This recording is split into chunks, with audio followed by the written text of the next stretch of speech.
Guys, hello. Can you believe that this is 3D printed?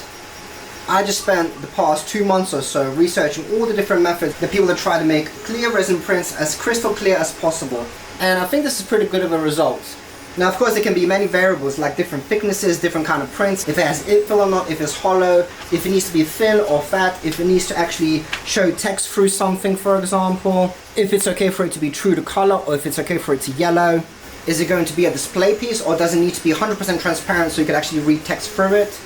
I mean, look at this, guys. This actually looks like a crystal clear earring. It's insane. This Tension model, I had to use a lot of crystal clear resin prints. So this was actually an important experiment for me to run to figure out how to actually do this so we get these kind of results. But you can see there is some tiny flaws there. You can see some air bubbles trapped inside the print, which we actually tackled throughout this whole experiment. But yeah, you guys are going to see me do a lot of different tests. You can see I actually collected a bunch of different gloss sprays, and I'm going to do a lot of different other methods as well, like using UV resins themselves. We're going to use some different materials. We're going to use some polyurethane, we're going to use some acetone, some matte, some gloss, some enamel, some varnish, and other stuff as well. You can see this, for example, is a polyurethane, so there's a bit of yellowing to that. This is crystal clear, and you can see through the head very nicely.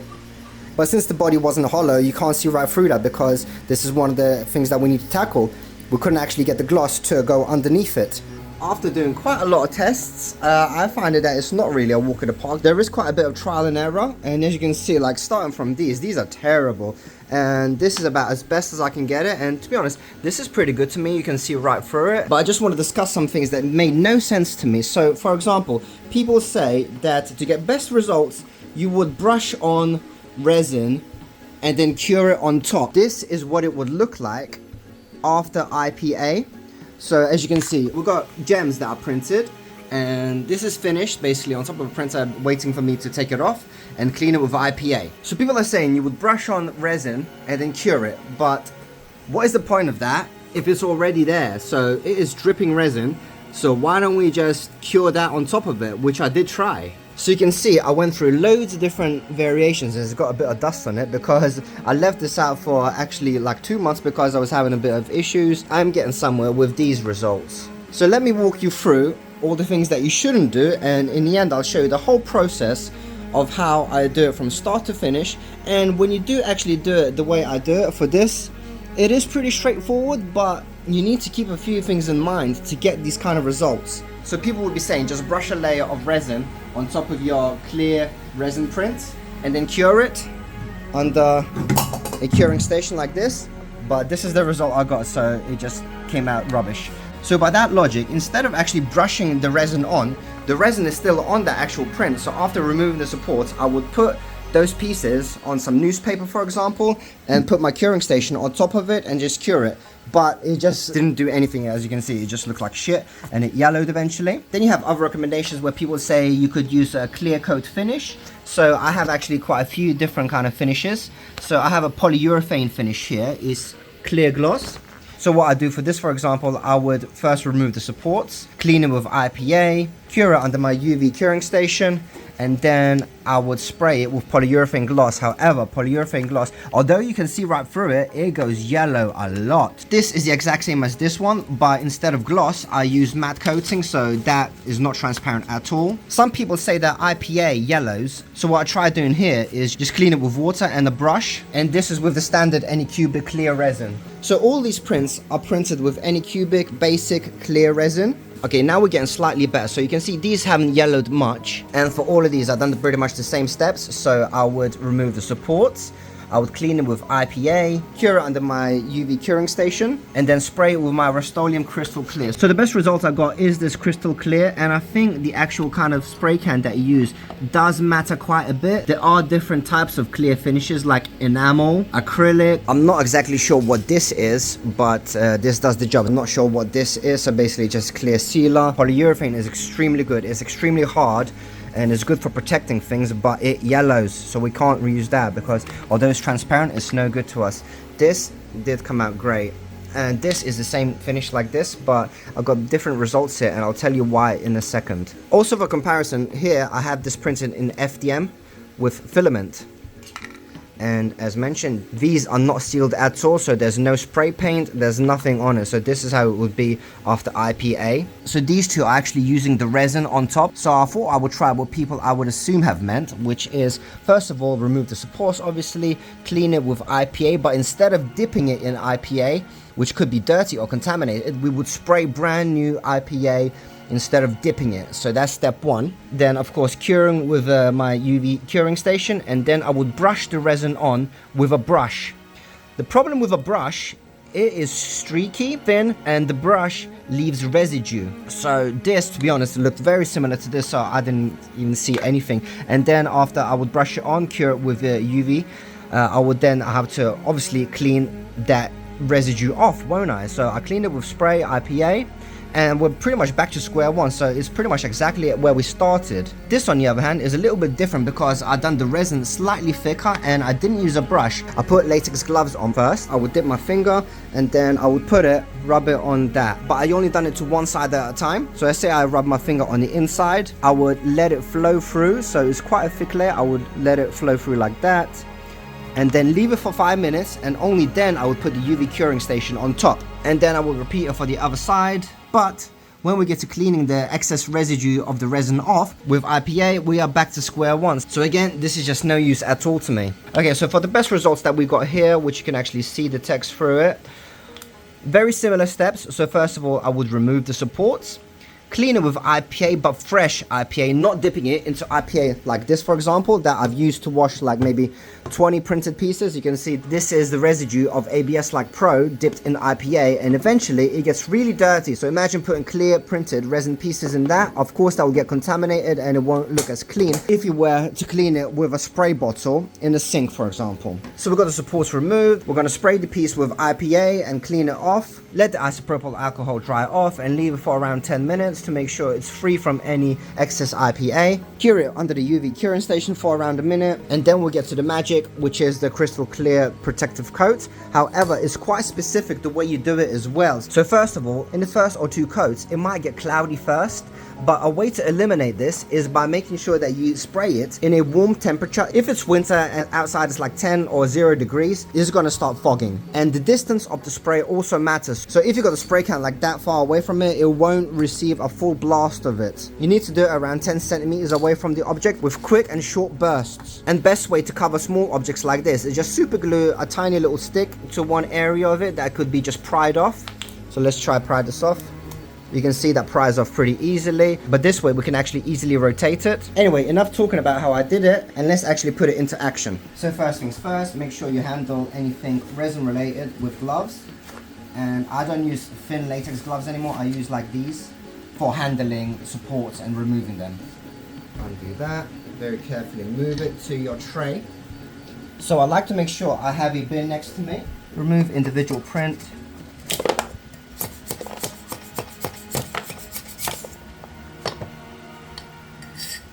And we can pop this back on the print site so it's out of our way. Remove the supports.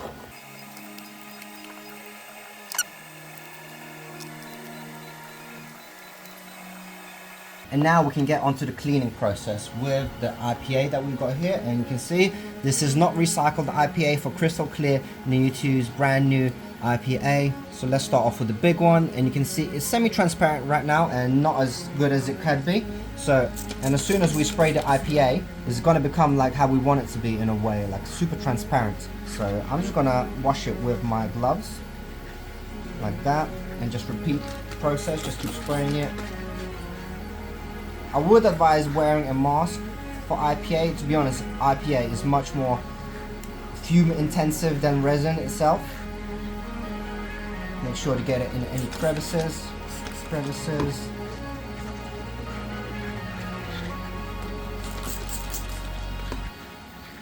And then for pieces that you think you cleaned well, put it on top of some kitchen roll and out the way. If you've got a more detailed item, you might need to use a brush.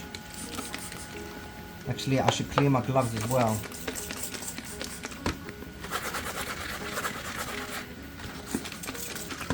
I do advise doing it in a better environment, unlike me. Like I'm doing this on the floor and some newspaper, but this is the best area that I'm gonna have really.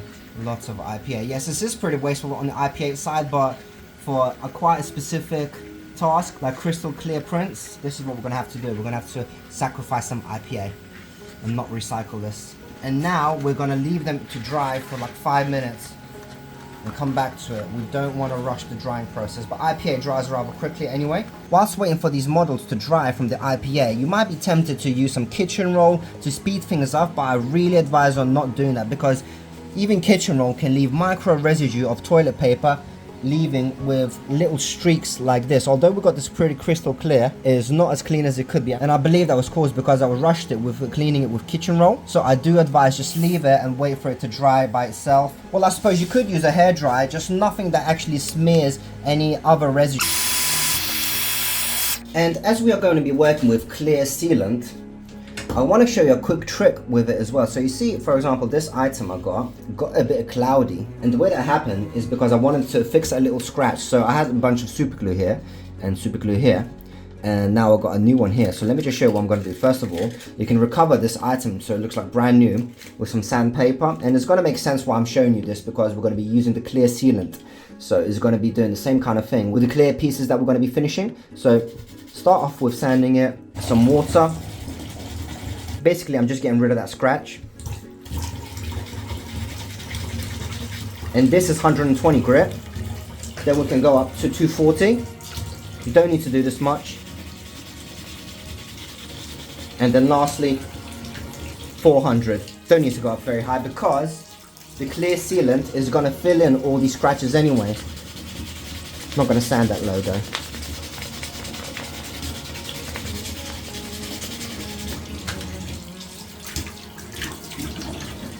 So now you can see that little dent is gone. It looks rather shiny because it's wet. Okay, so you can see I just dry it with a towel, and you can see that the areas that we just sanded looks very dull, but these areas are actually recovered with the clear sealant, but it's gone foggy because of differing temperatures. I done this outside yesterday when it was like 9 degrees outside, and I sprayed it outside in 9 degrees conditions, and then when I brought it up, it went foggy. So we can eliminate this actually by being specific with our temperatures, and I'll show you how to do that. So we got all the pieces that we're going to clear coat ready, but before we do that, we want to make sure we regulate the temperature. So first of all, shake your can vigorously until you can hear the rattling. If it is, and when you do hear the rattle, we are ready for actually dipping it into hot water. So you can see I got my taps running, because we don't want to just start pouring it into a bucket with cold water. So wait until it's hot. Okay, that's rather hot. So, and then we're going to start pouring into my bucket, and we're going to fill it up until it covers just to the top. Okay, that looks about enough. So we're just going to put it in here, and then we're going to put something heavy on top of it to make sure that it doesn't tip over, because the air inside it can make it tip over. So make sure it finds balance, and leave it in there for like 10 minutes so that the can warms up and basically liquefies inside and gets warm. And whilst we're waiting for the spray can to warm up, we can actually put some super glue on these sticks so I could rotate my pieces without having to wait for one side to dry and then me having to do the other. So what I'm going to do is I'm going to put some super glue on the end of a stick. Make sure to work on top of a newspaper so you don't damage your work surfaces. Then super glue it on an area that won't be noticed once it's pulled off. So yeah, and make sure that the super glue cannot seep down onto a good area of the print. Be very careful with that. If you're having trouble with super glue in small pieces, you can just accelerate it, use an accelerator on the stick and not the item. And that will bond, and that will bond in a second. Okay, so remember what I said about regulating temperature. We've got our crystal clear spray can that has been warmed up and left for around 10 minutes. We are not outside, which is like 9 degrees, and we are not in the loft because the loft has a lot of dust, and I just tried it because as soon as I got up there, I saw dust particles falling right on it straight away. So instead I'm going to do it in my hallway because I'm going to renovate the hallway anyway. Now it's not good because I'm doing it indoors, but I have nowhere else to do it. I don't have a workshop. I mean, this is my workshop. So look at this, very, not dusty, very dull area. So I'm going to be using a glove. As you can see, I'm wearing it, a latex glove, just so that I can handle this by hand. what I'm gonna do is gonna handle it around 10 centimeters away from my hand, from the object, and you're gonna do short, quick, full burst, so like that. And it's okay if you do quite a thick layer. This cure is very hard and very nice. So you see we've got that instant shine. Well, you see I'm doing very short, quick, but full burst. Full in terms of like, not lightly pressing it, I'm pressing like all the way in.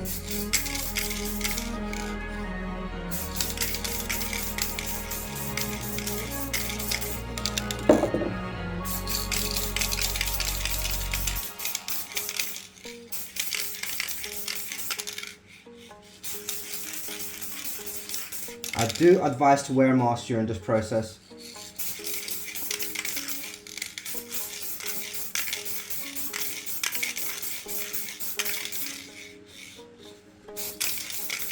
Yeah, nearly there. Basically, I'm trying to get rid of any dusty or misty kind of areas, so it looks like gloss all over. That's pretty good to me. I don't want to go over the top, because if you do, it won't cure if it's too much.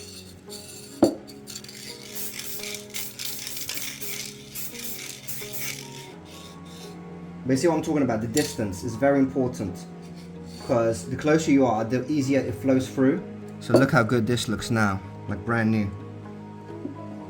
So let's put it in the same temperature surrounding area. But yeah, guys, I do not recommend doing this like I am, like in your hallway. It's gonna get very bad for your lungs. So I hope you're more fortunate than me, have your own little workshop or something, because I don't.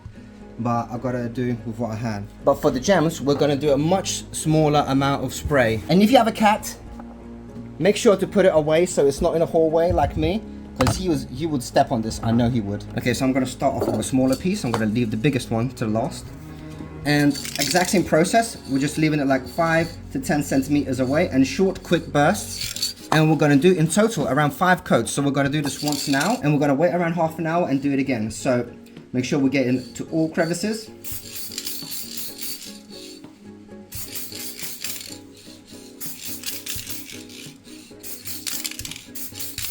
Now look what's happening now. It's going actually rather cloudy, and that is okay. It's going to happen like that first, and this isn't due to temperature, it's just the way the clear works. But after around a second coat or third, it will get much better. So like I said, we're going to do around 5 coats in total. So now we're going to put this away, maybe with a clamp. So I've got my 4 gems on these little clamps, and whilst we are waiting half an hour, we're going to put this in warm water again. So fill this up again and repeat the process.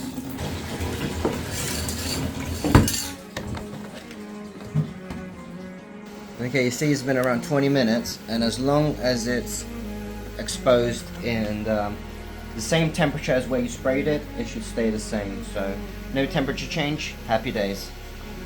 Look at that, how amazing that looks, like brand new. So it's been around 40 minutes, and although I said 30 minutes, I'm gonna do 40 minutes. And as you can see, it does not look impressive at all, but it's okay, because with the next upcoming coats, it will start to look better and better, and by the time we're done with 5 coats, it's gonna look amazing.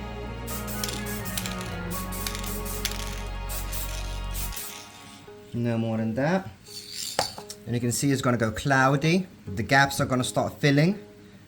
Because remember, this is resin printed, so it's made up of pixels basically. And the biggest gem, we can see it's nothing impressive at the moment.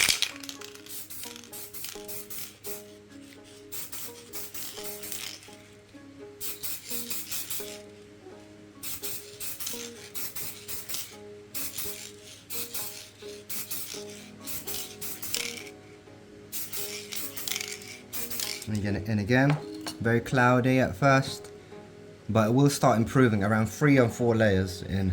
Okay, literally a minute has passed, and I just want to show you how it looks. So this is the second coat. This is very foggy still, very foggy, but it will start clearing up as we progress. Okay, so 40 minutes have passed, and remember, we only done 2 layers, 2 coats, and you can see that this is already clearing up. Although you can see some speckles and stuff, it is getting better already. So let's move on to coat 3. Okay, so 2 coats at the moment, and onto the 3rd coat, and this is warm.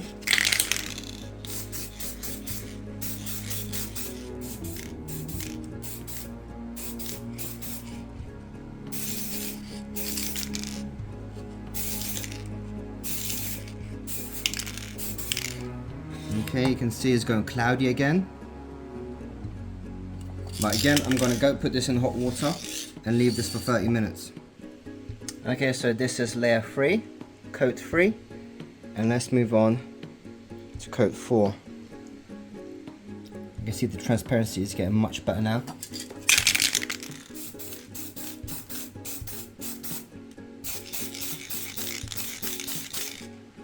Foggy again, but this will clear up in around 40 minutes. So you see, after each coat, they do go foggy, but then it clears up very nicely.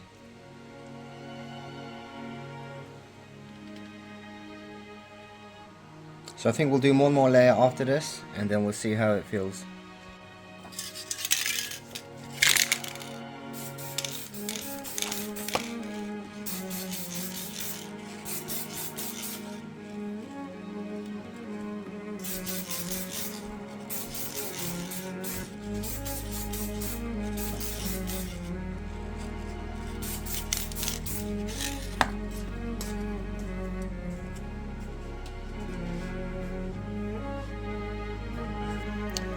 Okay, so this is what it looks like after 5 layers, and it's just straight away right now, so it hasn't had time to clear up the fog.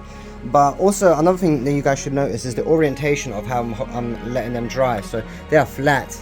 If you hang it like that, the sprayed gloss might drip down, but that's only really relevant if you got an extremely thick layer. I'm doing medium thickness layers, I'd say. We can see this is clearing up already. You can actually see it clearing up.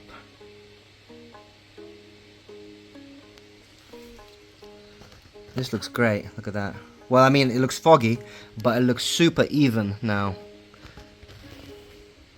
Oh, that looks amazing, actually. Okay, so it's been like 4 hours since the final 5th layer. And to be honest, I'm happy with that. From this kind of distance, it looks good enough for me.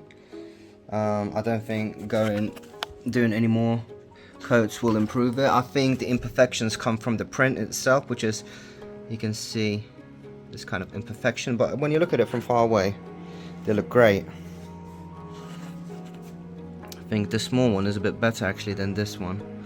I'm not sure if this is dust particles, what it is, but you can see like my arm through it. So it's been around 24 hours, and this is the result that we got. So you can see, we can see right through it, and we can touch it now. It's dry and see-through. And now we're going to have all these gems cured under this UV light for around a minute or 2, and then flip the objects over on the inside. So as you can see here, I've done a bunch of different tests here, and I think I'm getting to my actual conclusions of this whole test. So I spread this into 4 different tests, 1, 2, 3, 4. The first 2 tests consisted of me trying to see if it matters if the cans are preheated or not, and then I also wanted to see if it matters if I UV cure the resin pieces after cleaning them or not. And for both of these tests, I used the same printer settings, so a 10mm lift, bottom lift and normal lift at 40, bottom retract and normal retract at 150, and the same goes for test 2. So they were very similar, but this one I didn't do any UV curing and with the gloss cans in hot water to preheat them, whilst this one I UV cured them first, but it seemed that these 2 variables didn't make much of a difference. So for test 2 I didn't actually add new cans because the 2 comparisons were actually competing against one another to see if the actual preheating of the gloss cans is important, or UV curing or no UV curing after cleaning matters. Now test 3 and 4 is where we get into the good stuff. And to actually see what kind of transparency we're getting, I also printed out this eye test exam, and this is actually a very good way to actually test the transparency. So if we can put this here and we try a very terrible result here, this is RUST-OLEUM Crystal Clear, which actually ended up one of my finalists. However, this one screwed up because this I left near the radiator, so it actually got a bit damaged, and you can see that the results are pretty terrible with this. However, if we look at some of my final results, same thing, crystal clear, with another one of my favorites, polyurethane. Let's have a look at this. This is much clearer results. And if we look at my favorite, polyurethane, the transparency is even better. And if we look at it from the other side, you can see right through. But that is kind of cheating because it's like right up against it. This is more of a realistic scenario where you would have it around, what, 2 centimeters away from the actual object. So obviously you can see, like you can see all these. Anyway, we'll get back to that in a bit. Let's put that, these are the final results. So yes, for the first tests, I used Crystal Clear, which is this, Krylon Clear Acrylic, and Polyurethane Gloss. So let me explain to you my ideology between the 3 and 4 differences. So I decided to continue with preheating these cans in hot water for both 3 and 4 tests, and no UV curing after cleaning. And the reason I didn't cure them after cleaning is because I didn't want to introduce any more ultraviolet until we gloss them up so they have a protective layer on top of them. If you continue curing them, it might introduce some discoloration from excess UV. And the reason I'm thinking of it like this is because we are always told to protect our skin from UV rays in the sun because we get burned from sun, so perhaps the same kind of ideology applies. Maybe not, I'm not really a scientist, I'm just experimenting with this stuff. But as I was getting better results, I thought I'd introduce some new cans that I come across. So let's see, we've got Krylon here again, RUST-OLEUM Enamel, which is new, RUST-OLEUM Crystal Clear, which I've been using from the beginning, Polyurethane. So let's get down into some results, because this is going to start to get interesting. So what did we do? As I said, both of these tests have the cans preheated and no UV curing after cleaning. But what is different from 1 and 2 is the actual printer settings. So for these 2 tests, I wanted to see if we can actually speed up the print process to expose the resin to as little UV rays as possible. And to do this, I decreased the lift to 5 millimeters, bottom lift and lift speeds to 80 and 120, bottom retract and retract to 240. So the printer settings were identical for 3 and 4. However, what was different between these 2 was my spraying technique. So all of these have 5 heavy coats of gloss, whilst these have 4 light coats followed by 1 heavy coat. And that, I believe, made a drastic difference. For test 3, I had 2.25 seconds in exposure, and for test 5, I had 2.5 seconds in exposure. But before I actually figured out the exposure times I wanted to use, I thought I would check with my cones of calibration prints. So this is the fastest, 2.25 seconds, and you can see the side that's supposed to failed everywhere, which is good, and the side that was supposed to complete did complete on both sides, but they disconnected. And if you compare to the 3 seconds, all remain connected, but slightly starting to disconnect here. And this actually, some of them completed. So basically, this was the quickest I could get. Okay, so now that we have established all my differences between all my 4 tests, let's actually have a look at the results. So we have Krylon, RUST-OLEUM Enamel, RUST-OLEUM Crystal Clear, and Polyurethane. So let's actually have a look. The Krylon was the worst, and I hated this. We can't even see the definition in the E. Basically, this was ruled out straight away. We can actually still see the streaks.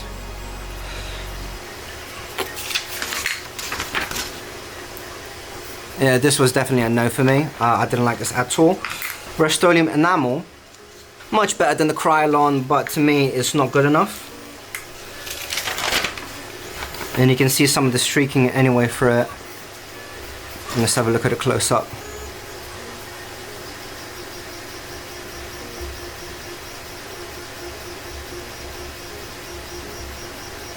The Crystal Clear is much better, but this was a failure because of the heavy coats. Remember, we are on test 3. So test 3 I wasn't happy with because the heavy coats were not good.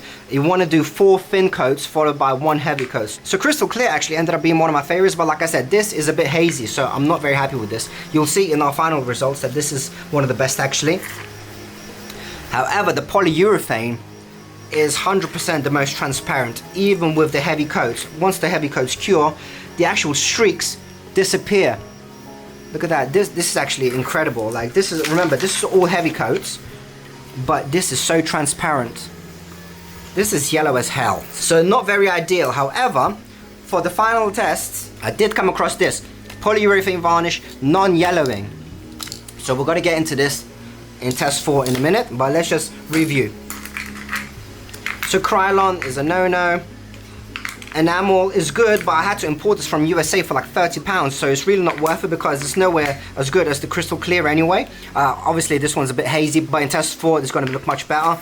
And the polyurethane is amazing but yellows, so we're gonna see if we can actually improve on that with the non-yellowing varnish. Okay, so we're on to the final test, and let's summarize the difference between 1, 2 and 3. So for test 1 and 2 we were figuring out if we want to UV cure them or not after cleaning them, and figuring out if we want to actually have the cans preheated in hot water. Yes, we do want them preheated, and no, we don't want to UV cure them until the gloss is applied. The changes that were made between 1 and 2 is actually speeding up the print speed to 5mm lift, bottom lift speed 80, normal lift speed 120, bottom retract speed and retract speed 240. And the difference from test 3 was that we actually only doing 4 light coats followed by 1 heavy coat, unlike in test 3 where we done 5 heavy coats. So we're actually going to reduce the amount of spray that we actually spray on these, but we do want the final heavy coat to make sure that the gloss flows through the whole object evenly. But the coating isn't going to be heavy enough to introduce any more thickness than it did in test 3. And Rust-OLEUM enamel, even though for the first 4 coats we done a fine spray, it's still quite blurry and hazy, so it's not good enough for me, so I'm not very happy with that, so I'm going to rule that out.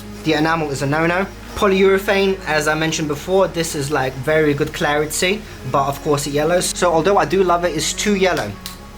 The crystal clear, which is actually going to be one of my favorites, is amazing. It's actually very, very clear, but not as clear as the polyurethane varnish. Now this does have a bit of yellowing in it, but nowhere near as much as the original polyurethane, so you can actually see. Let's have a look at it side by side. Which is clearer, crystal clear or polyurethane? I think polyurethane is much more transparent.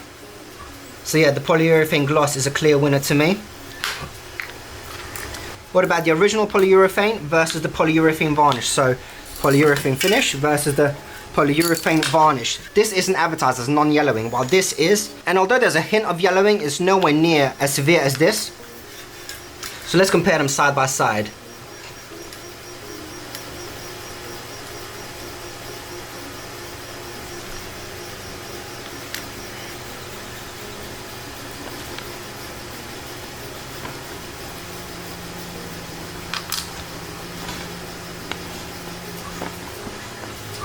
And just to be fair, remember that these gems are a bit thicker than the smaller ones. I think the smaller ones, I had them modeled slightly thinner. So let's compare the Rust-OLEUM Crystal Clear with this. See, there is a bit of haziness to the Crystal Clear.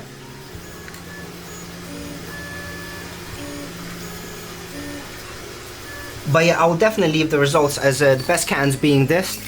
Crystal clear and polyurethane varnish. I will go hand in hand and I'll decide between what's more important to me. But yeah, for me it's definitely between crystal clear like this or polyurethane varnish, non-yellowing. And it depends what matters to you more, better transparency or truer colors. And just for clarity, I just want you guys to know, so this was using the test 4 technique with Rust-OLEUM Crystal Clear Gloss Spray. So this is the clear mask, and I'm just going to show you in all different kinds of lighting.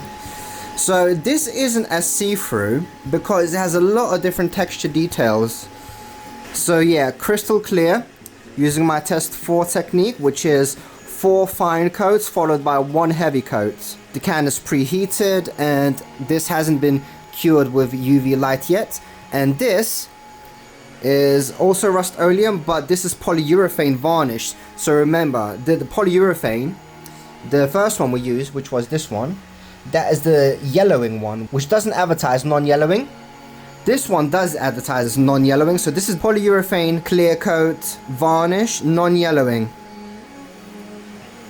Now I do think this is more transparent, but there's a slight yellowing to it. Let's compare them.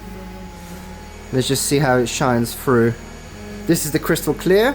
Remember, both are Rust-OLEUM, but they are different. Polyurethane, this is a much harder coating and gives a much more transparent reaction, I think. But this is more yellow. Just look at them side by side. You see, this is much more truer to a clear coat. But yeah, I'm definitely going to keep both of these cans in my good books, basically, because they are very good. But yeah, the yellowing is not true to clearness. So yeah guys, thanks for watching. I know this was quite an in-depth test, but this was quite important to me. I haven't seen many people go in-depth about the actual process, what is the best way to make a transparent resin print crystal clear. So yeah, I thought this was going to be valuable.